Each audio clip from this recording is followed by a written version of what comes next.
할렐루야. 한 주간도 잘 지내셨습니까? 여러분의 삶 속에 하나님의 살아계심을 경험하시고 한 주간 사셨죠? 그런 여러분에게 이 시간도 우리 하나님이 또 함께 하시기 바랍니다. 제가 이번에 4주에 걸쳐 말씀을 전하면서 어떤 말씀을 전할까 제가 생각하다가 제 인생을 바꾸고 또 성도들의 삶을 바꿨던 말씀이 있어요.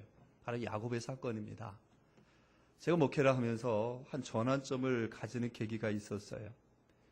말씀으로 가르치고 은사를 가르치고 여러 가지 기적이 나타나는 그런 목회를 해도 성도들의 삶이 안 바뀌더라고요.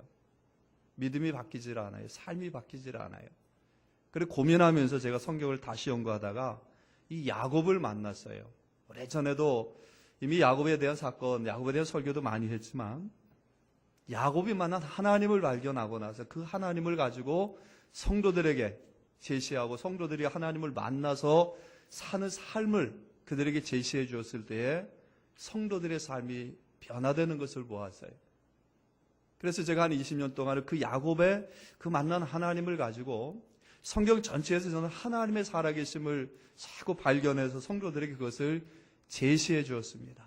그래서 교회도 안정되고 성장되고 성도들의 삶의 하나님의 역사들이 나타나더라는 거예요. 이번에도 참 시간이 굉장히 짧아요. 지난 시간에 시계가 4분이 빠른 거를 제가 체크를 못해서 시간 맞추느라고 여러분에게 요점만 잠깐 말씀을 드렸는데 오늘도 시간이 사실 너무 짧습니다. 제가 이 설교를 가지고 이 원고 가지면 1시간 반에서 3시간, 4시간까지 하는 설교예요. 근데 여러분 20분, 30분에 하려니까 너무 시간이 없어요. 그러나 여러분, 제가 제시해드리는 이 하나님이 어떤 하나님인가, 우리의 삶 속에 어떻게 그분이 역사하는가를 여러분이 깨닫고 여러분 성경을 좀 많이 묵상하십시오. 그러면 그것이 여러분의 삶에 더 놀라운 역사를 일으킬 줄 믿습니다. 그래서 오늘은 위기 속에 야곱이 두 번째 하나님을 만나요. 지난 시간에는 광야에서 혼자 외롭고 쓸쓸하고 아무도 도와줄이 없을 때에 그의 그 현장에서 여기도 과연 하나님이 계시거늘 내가 알지 못했도다.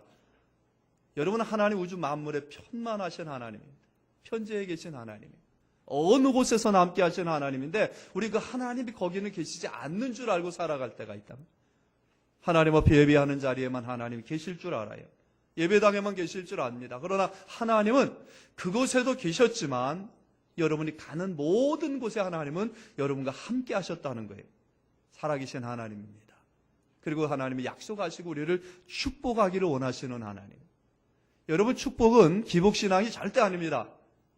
하나님이 우리를 불러내셔서 우리가 하나님의 말씀 안에 하나님과 함께 살아가는 삶 자체가 축복이고 하나님은 그 안에서 우리의 구원과 우리의 삶의 모든 풍성함을 하나님이 주시겠다고 하나님이 먼저 약속하셨다는, 이 하나님이 여러분의 하나님임을 믿으시고 여러분 축복 많이 받으세요.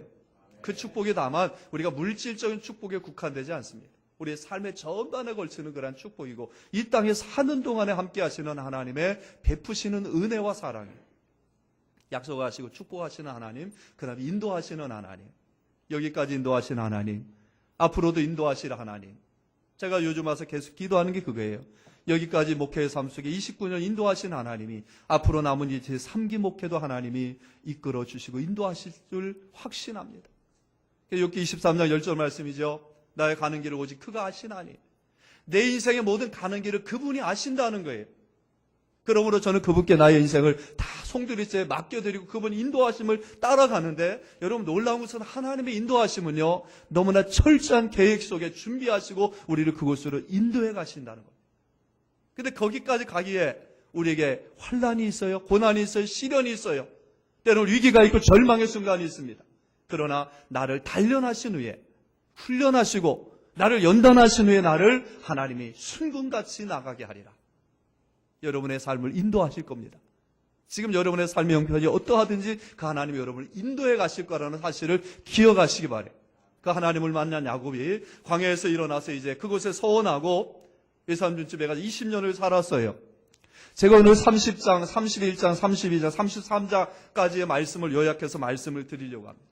31장 1절 말씀 보면 라반의 아들들이 어느 날 야곱이 지나가다 보니 그들끼리 하는 이야기를 들었어요. 어떤 얘기인가 하면 저 야곱이 우리 집에 와서 아버지의 재산들을 뺏어서 저가 거부가 되었다는 거예요. 야곱의 그 소리를 듣고는 외삼촌의 얼굴을 보니까 전과 같지 않아요. 여러분 우리가 살아가면서 어떤 소문을 듣고 어떤 소리를 들으면 오늘까지 어제까지는 정말 천사 같던 사람의 모습이 갑자기 늑대처럼 보일 수도 있다는 거예요. 어제까지는 나를 돕는 자 같이 보이던 사람이 내 원수처럼 보일 수도 있다는 거예요. 그래서 우리가 듣는 소리를 잘 들어야 돼요. 여러분 하나님의 소리를 들으시기 바랍니다. 하나님의 말씀의 소리를 들으시기 바라요. 그 소리를 듣고 외삼촌을 보니까 달라졌어요. 야곱은요, 이제는 외삼촌 집을 떠날 때가 된 줄 알고요. 그 아내들을 불러놓고, 여보, 우리가 이곳에 와서 내가 살아가면서 당신들 업계에서 내가 14년을 내가 종처럼 살았고, 하나님이 당신의 아버지는 나를 속이고 내 것을 빼앗았지만 하나님이 당신의 아버지 것을 빼앗아 내게 줘서 내가 거부가 되었는데, 당신의 오라비들은 내가 공짜로 이것을 얻은 것처럼 그렇게 말한다. 우리가 이제 외삼촌 집을 떠나자 그랬어요. 그리고는 이 아내들과 함께 자기 재산을 모아서 이제 외삼촌 집을 떠납니다.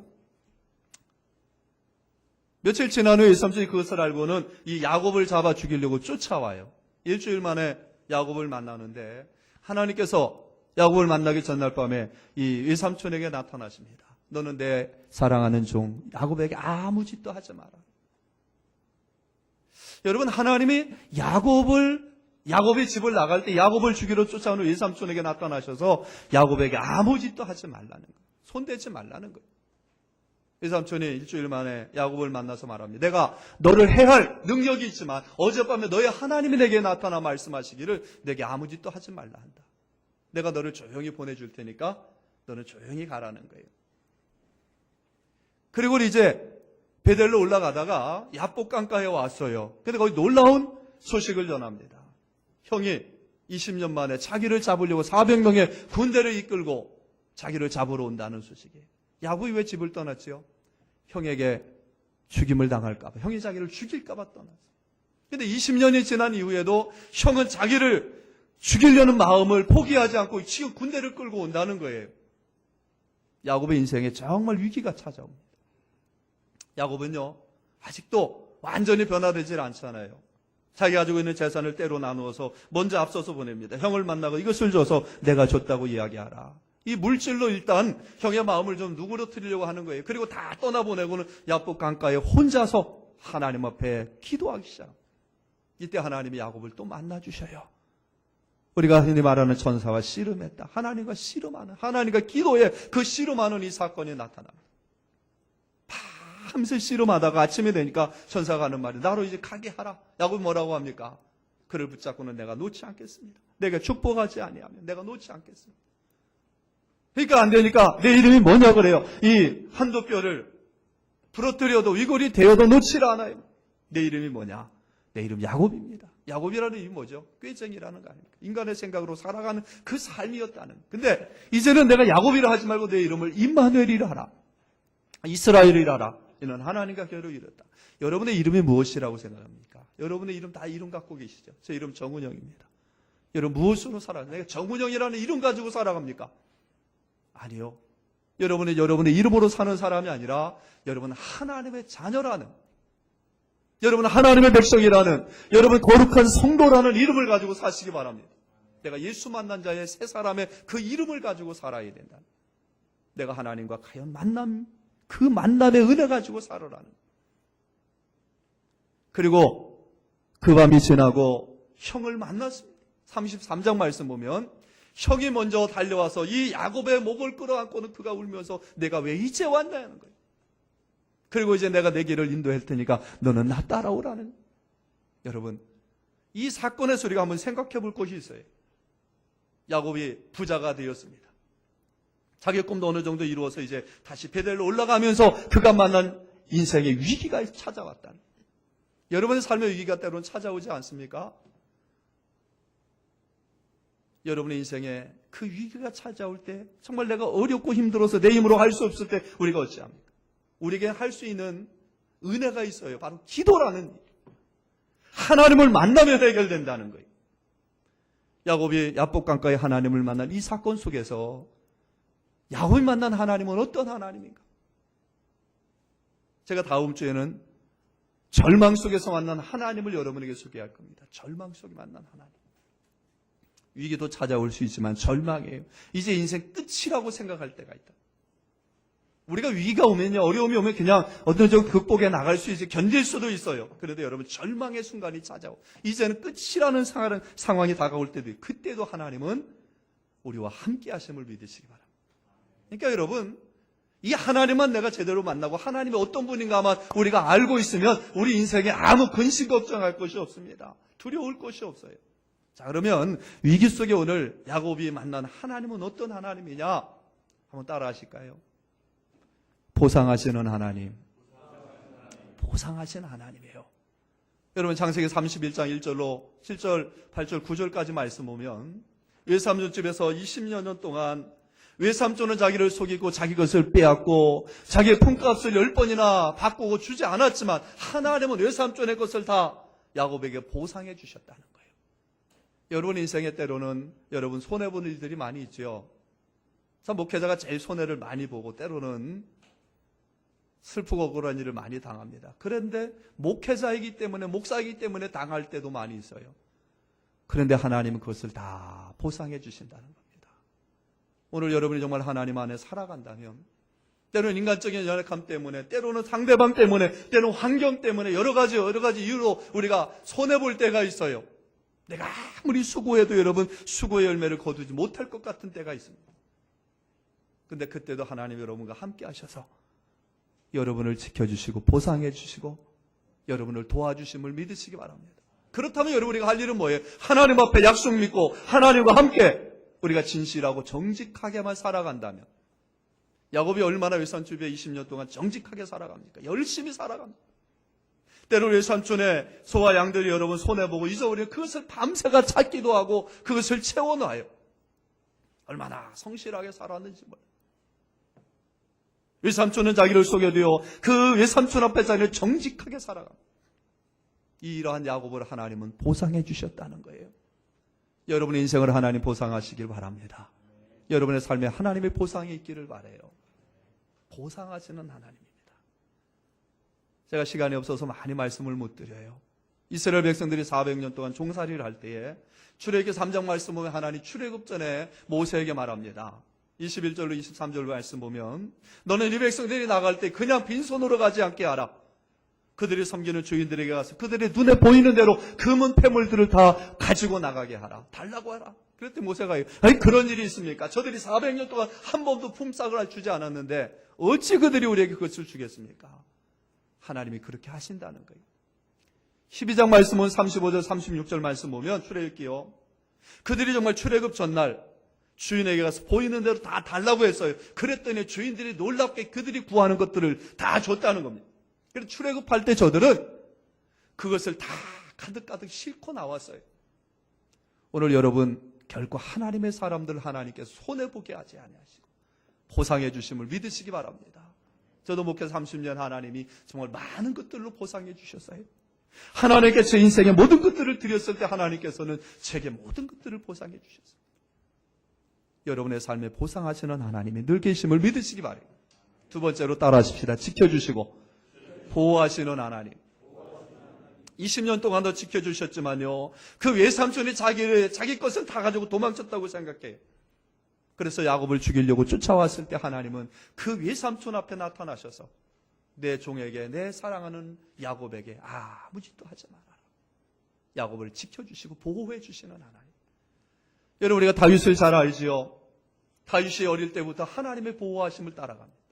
그래서 여호와는 나의 목자신 내가 부족함이 없으리로다.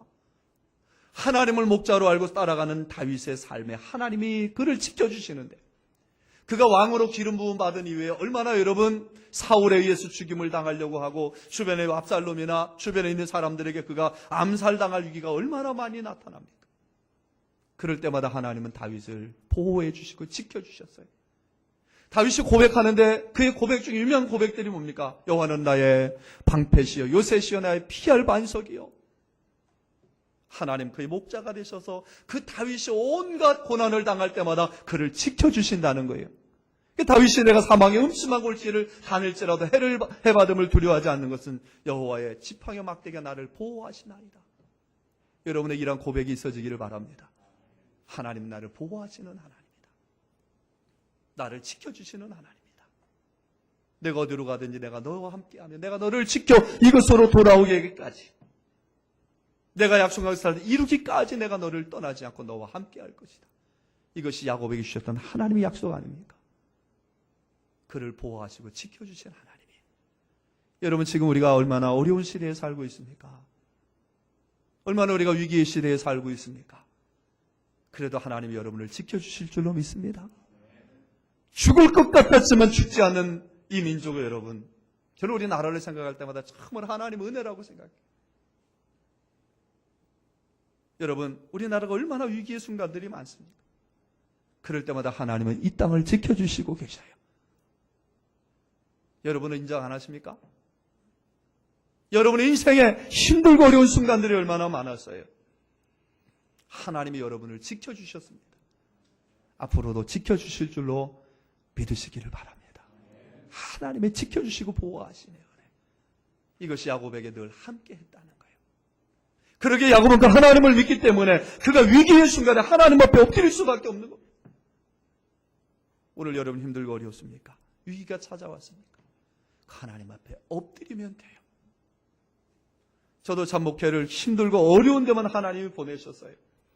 제가 하나님 앞에 부름을 받고 하나님 앞에 제가 서원하게 이러한 서원을 했습니다. 하나님, 저는 편안한 목회를 원치 않습니다. 하나님이 정말 나를 쓰신다면 하나님 제게 이러한 목회자가 되겠지. 하나님의 교회가 세워져 있고 십자가만 세워져 있으면 그 교회를 저를 보내셔서 그 교회를 세우고 사람을 세우는 목회자에게 되게 해주시고, 제게는 성공한 사람, 부자, 능력 있는 사람이 아니라 가난한 사람, 헐벗은 사람, 소외된 사람, 버림받은 사람, 세상에 낙오되고 세상에 실패한 인생들 보내셔서 그들이 저와 함께 말씀 안에 하나님 만나 회복되게 하는 그러한 목회자가 되게 해주세요. 여러분, 기도 잘해야 됩니다. 그 기도를 제가 얼마나 많이 했는지 몰라요. 고등학교 2학년 때 하나님 앞에 부름을 받고 제가 대학을 공부하면서 군생활을 마치고 제가 신학교 가기까지 전도사 때까지도 그 기도를 계속했어요.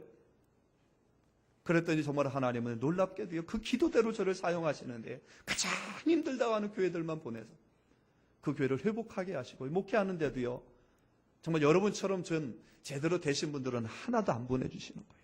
세상에 정말 실패자들, 낙오자들, 세상에 버림받은 자들. 근데 그들이 저와 함께 목회 생활하고 저와 함께 믿음 생활하면서 그들이 회복되어 간다는 거예요. 제가 한 7년 전부터 기도 제목을 바꿔서, 하나님, 그래 사람은 많아지는데 이제 하나님의 일을 이제 힘차게 할 수 있는 힘이 너무 좀 부족합니다. 하나님, 이제 좀 된 사람도 좀 보내주시고 좀 가진 사람도 보내주시고 세상에 좀 이름 있는 사람들 보내줘요. 여러분, 몇십 년을 기도한 기도가 이제는 한 6, 7년 기도하는데 그게 쉽게 됩니까? 근데 재작년부터 그런 사람을 하나님 또 붙여주기 시작하더라고요. 할렐루야.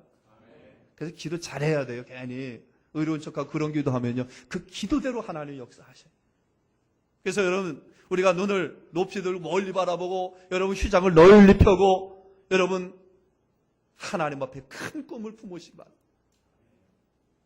우리 서울 종로 이 YMCA가 여러분, 이 서울 종로뿐 아니라 온 세계를 여러분 감당할 수 있는 그러한 모임이 되어지기를 축복합니다. 그래서 우리는 하나님의 약속의 말씀을 멀리 바라볼 수 있는 그런 비전이 필요한 겁니다. 하나님은 그 가운데서 저를 사용하고 계시다는 거예요. 세 번째, 따라하십시다. 감찰하시는 하나님. 31장 42절 말씀 보면 하나님은 감찰하시는 하나님이라고 말합니다. 여러분, 창세기 16장 후에 하갈이요, 아브라함에게 쫓겨나서요, 그가 이 사막에서 아들이 죽어가는 모습을 보고 하나님 앞에 통곡하며 기도하면서 뭐라고 기도합니까? 우리를 감찰하시는 하나님이라고 그래요. 그 기도의 소리를 들고 하나님께서 하갈에게 오셔서 그에게 물을 주시고요, 내가 네 민족도 네 자손도 내가 하늘의 별같이 땅에 모래같이 번성하게 하리라. 그래서 이라크나 여러분 이란 이 지역에 여러분 이스마엘 족속들도 여러분 번성하잖아요. 얼마나 하나님의 축복하시는지 감찰하시는 하나님입니다. 여러분, 욥이 고난 가운데서 뭐라고 하나님 앞에 고백합니까? 욥기 7장 보면 나의 모든 것을 감찰하시는 하나님이라고. 유다가 하나님 앞에 불순종하고 고집의 속에서 그가 고백하기를 감찰하시는 하나님이라고 고백합니다. 하나님은 여러분 감찰하시는 하나님. 감찰이라는 말이 뭔가 하면요, 감독하고 감시한다는 말입니다. 하나님 우리의 마음을 감독하셔요. 우리의 삶을 감찰하셔요. 여러분의 모든 생각을 하나님은 다 감독하고 계십니다. 다 보고 계시다는 거예요. 그 하나님 앞에 우리가 살아가면요, 나를 감찰하시는 하나님을 내가 만나면 우리가 어찌 죄악 가운데 살 수 있고, 어찌 불의한 가운데 살 수 있고, 어찌 사람 앞에서는 바르지만 사람 없는 곳에서 세상 사람처럼 살아갈 수 있겠냐 말이에요. 제가 집회를 나가면 이 설교를 꼭 합니다. 야곱이 만난 하나님에 대해서 시리즈로 3번을 설교를 해요. 이 말씀을 듣고도 변화되지 않는 사람은요, 저는 그래 생각해요. 그 사람은 하나님을 믿지 않는 사람입니다. 여러분, 감찰하시는 하나님을 믿으세요. 내가 어느 곳에 있든지 나를 감찰하고 계시다는, 이게 야곱이 힘들고 어려울 때마다 여러분, 하나님은 야곱을 먼저 찾아오시는 겁니다. 내가 하나님을 부르기 전에 하나님 나를 알고 계셔요. 여러분을 알고 계시는 하나님, 그 하나님을 만나서 살아가시기 바랍니다. 그러니까 나를 이미 아시는 하나님 앞에 우리가 그 하나님 앞에 엎드려 하나님의 이름을 부르기만 하면 하나님은 이미 우리에게 응답하시고 계시다는 거예요. 시간이 없으니까 마지막 말씀드릴게요. 따라하십시다. 화평케 하시는 하나님. 지금 야곱 인생의 가장 큰 문제가 뭡니까? 유삼촌도 아닙니다. 물질의 문제도 아니에요. 그는 형과의 문제입니다. 지금 베델로 올라가지만 아버지 집으로 가고 있지만 지금 그에게는 형이라는 이 거대한 문제가 도사리고 있고, 지금 야복강가의 형이 자기를 잡으러 쫓아오는 그 사건 속에 오늘 야곱이 하나님 앞에 엎드려 기도하면서 하나님을 만나고 나니까 33장 말씀 보면 야곱이 하나님 이 형에게 못을 청하게 되니 형이 먼저 달려와서 야곱을 끌어안고 화해한다는, 내가 하나님과 만나면 하나님은 화목해 하시는 하나님이에요. 우리와 원수된 우리를 화목하시려고 예수님이 이 땅에 오셔서 그분이 십자가를 지셨고, 그 예수 그리스도로 말미암아 우리가 전에는 하나님과 원수된 우리가 하나님의 자녀 되어졌고, 하나님께 영원한 저주와 진노당할 우리가 이제 하나님의 백성으로 축복 가운데 살아갈 수 있게 하신 하나님. 고린도서 4장 이하의 말씀 바울은 고린도교에 말합니다. 하나님은 너에게 화목케 하는 직책을 주셨다. 그래서 여러분이 일하면서도, 직장에서도, 교회에서도, 가정에서도, 세상 속에서도 우리는 화목의 제물이 되어져야 됩니다. 우리에게 그 직분을 감당할 줄 알아야 돼요. 하나님 우리 가운데 계시면 원수와도 화목하게 하시는 하나님이십니다. 여러분, 혹시로 살아가면서 우리가 믿음 생활하면서 여러분, 이 직장 생활하면서 가장 힘든 문제가 뭐라고 생각합니까? 사람과의 관계의 문제예요. 목회하면서도 가장 힘든 게 여러분, 하나님과의 관계, 어떤 환경적인 어려운 문제들이 아니라요, 이 사람 관계 문제입니다. 재직들과의 관계 문제, 교회에 좀 힘 있는 사람들과의 관계 문제. 그 속에 하나님이 함께 하시면, 화목해 하신 예수님이 함께 하시면 그분을 우리를 화목해 하시는 하나님으로 그 모든 일들을 해결해 주실 줄로 믿습니다. 말씀을 맺습니다. 위기 가운데 야곱이 하나님을 만나서 인생의 모든 문제가 해결된 것처럼 오늘 여러분의 삶에도 위기가 오고 힘들고 어려울 때 그 하나님을 만나서 보상하시는 하나님, 보호하시고 지켜주시는 하나님, 나를 감독하시고 감찰하시는 하나님, 그리고 화평케 하시는 하나님의 은혜가 여러분 속에 늘 넘치기를 주님의 이름으로 축복합니다. 기도하십시다. 하나님 감사합니다. 위기 속에 야곱이 하나님을 만났습니다. 그 인생을 보상하시고 지켜주시고 인도하시고 감찰하시며 화목케 하시는 그 하나님 만남으로 야곱의 인생의 문제가 해결되었습니다. 우리의 삶 속에도 이러한 문제들이 해결되도록 늘 위기 속에서 하나님을 찾고 만나 기도함으로 승리케 하여 주시옵소서. 예수님의 이름으로 기도 올리옵나이다. 아멘.